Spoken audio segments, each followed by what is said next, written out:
Tony Abbott's out to prove his thesis in hand-to-hand combat with the Prime Minister over her proposed carbon tax. Every day he parades a fresh tax horror, while Julia Gillard blitzes the airwaves selling her carbon-cutting sketch. And she's finding it plays better in some venues than others. Polluters. How much will it take out of people's pockets? Well, we're playing politics. No, we're not, Neil. I'm answering your question. Can I say something, Neil? Well, that's a fact, Neil. Yeah, I'm no good. Okay, Neil, I don't care, Prime Minister. To be frank, we all pay. Correct, Neil. There we go. Well, let's call it a draw. Across town, Tony Abbott's ritual carbon tax throttling was performed at a printer's where he found a kindred spirit. Oh, really? Okay. Oh, that's all right, mate. Now, we politicians rarely come to things with clean hands, as you can imagine. Today's recital was a variation on a familiar drumbeat.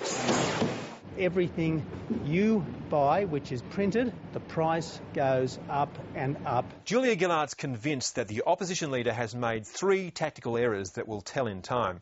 His campaign began at a screaming pitch, so he can't turn up the volume as the debate wears on. He's locked into repealing any tax cuts that might come with the carbon price, and he's recruited a base of climate change sceptics, which means that every so often he has to make concessions like this. Whether carbon dioxide is quite the environmental villain that some people make it out to be is not yet proven. He should stand before the Australian people and admit that he is a climate change denier. We know that she is trying to allude to the Holocaust.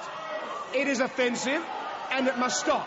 But the government has a few chinks in its own case, like arguing that the coalition can't base a tax on a hypothetical carbon price. We will keep staring his fear campaign down, while accusing it of stealing hypothetical tax cuts. If he is elected and we have provided tax cuts, he will take those tax cuts away. If she's accusing us of inventing a carbon price, she should stop inventing tax cuts, which don't exist. But the really big problem is still this. I did say before the last election that there would be no carbon tax. I did. And I've walked away from that. Absolutely right.